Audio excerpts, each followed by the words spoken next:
Welcome back into the GSMC Sports Podcast, where we're going to be diving into now the rumors that are surrounding Jimmy Butler and his future with the Miami Heat. This past weekend, he was on the broadcast for an LA Sparks game, the WNBA team located in California, and there is some sort of a relationship. Cameron Brink, the rookie phenom for the Sparks, has mentioned a number of times publicly that she is a massive fan of Jimmy Butler. So Butler went out to support her and the team this past weekend, and he made a comment that really rubbed some people an interesting way, where he said 22 looks good in purple and gold. Now, Jimmy Butler currently wears the number 22 for the Miami Heat, and as much as, yes, so does Cameron Brink for the Sparks, and that is where Butler definitely defaults to in terms of he came out and said, oh, I was just talking about Cameron Brink, and there is a very real chance that he was just showing his support for Cameron Brink. The reality is, I believe he knew what he was doing. In the NBA, we see all of these different sort of subliminal messages that these stars put out there. We've been seeing it for years. LeBron James at the trade deadline this year with the New York Knicks towel, some of the tweets that he put out, the interview where he cut himself off about talking about his teammates, and then followed that up with, I believe it was an hourglass tweet or eyeballs. Again, one of those stupid cryptic messages that we as fans tune into because the NBA stars want us to. Damian Lillard posting videos last offseason of some song about Miami, as he very publicly, him and his agent have talked about how he wants to end up with the Heat. Again, all of these things, they're so stupid, but NBA players know that we are going to be paying attention to these types of things. And ultimately, Butler makes these comments about 22 looking good in purple and gold. And he sort of comes out a couple days later and says, oh, it wasn't that deep. Sorry, LA fans, or whatever along those lines. But we are at least in a situation right now where, for the first time since Butler came to the Heat in 2019, 2020, I should say, that Butler does seem like he could possibly be available, and the Heat might not be fully committed to him. And that is in large part due to the Pat Riley press conference that he gave at the end of the at the end of the season after the team lost in the playoffs.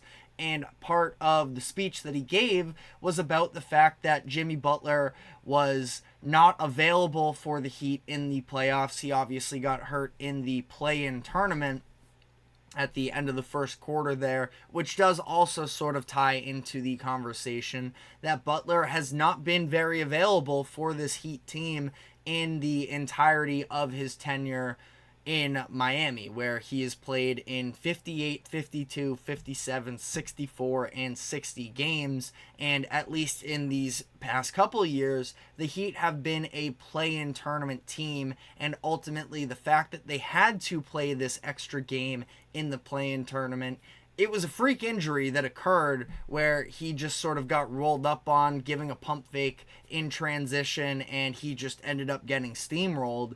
But that's a game that Pat Riley at least feels like they shouldn't have even been playing in, that they were better than a play-in tournament team, and that in part due to the fact that Jimmy Butler was not very reliable, missed 22 games of the regular season, plus not to mention the fact that he had probably his worst year in Miami up to this point, where he was just 20.8 points per game. We saw his efficiency not necessarily at the same level that we've seen in the past as well. Actually did shoot 49.9 and 41%. So I'm not saying he was bad by any means, but it's this idea of, are the Heat going to continue to be committed to somebody who is sort of just not somebody who has been taking the regular season very seriously? And again, to some degree, when you talk about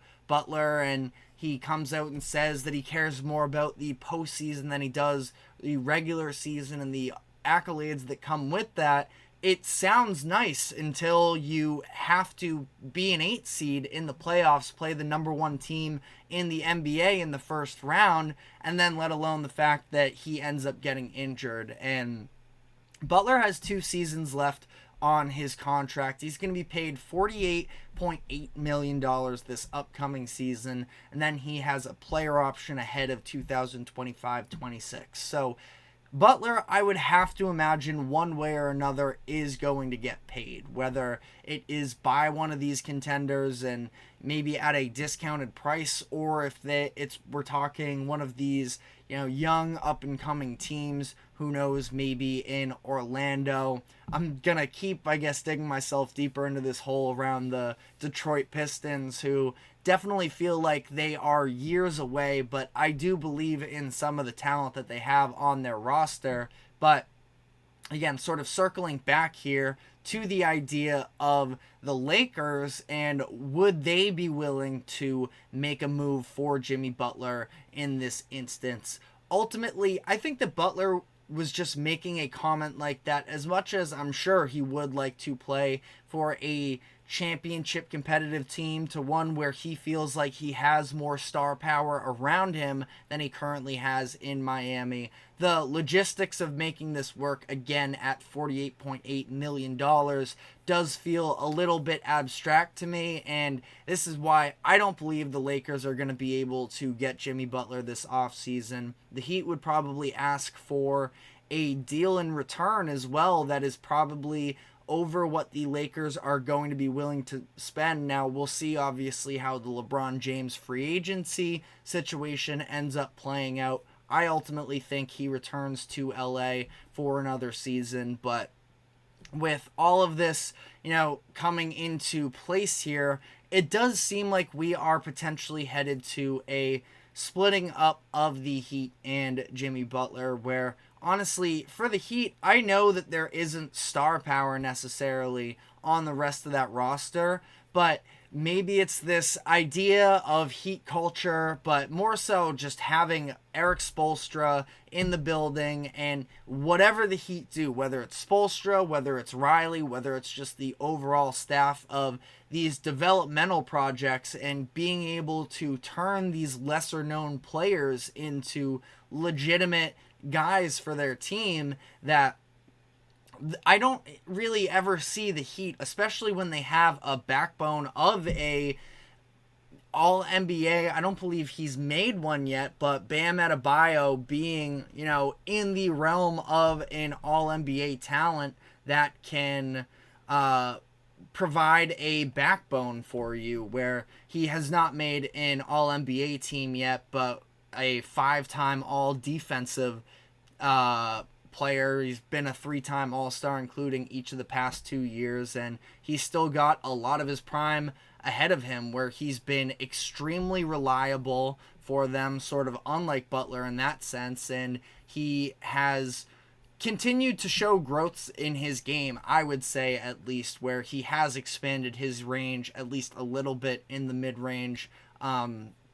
Just an extremely heads-up player as well, in terms of, again, making those types of plays that don't necessarily come up on the stat sheet. All of it is just a very interesting conversation, but having him, and again, trusting in what the Heat have from an organizational standpoint, I don't see them ever rebuilding, but could they potentially look to move Jimmy Butler and try and sort of supplement the rest? How much worse than an 8 seed would they really get? And obviously, I know Jimmy Butler raises their ceiling a tremendous amount, but if you're talking about being able to go out and get assets for him, it's something that I'm at least curious in. Now, my prediction is that Jimmy Butler is back with the Heat for next season, and he ends up walking in free agency in headed into the 2025-26 season. But let me know your thoughts in the comment section as to what Jimmy Butler should look to do and what the Miami Heat should look to do.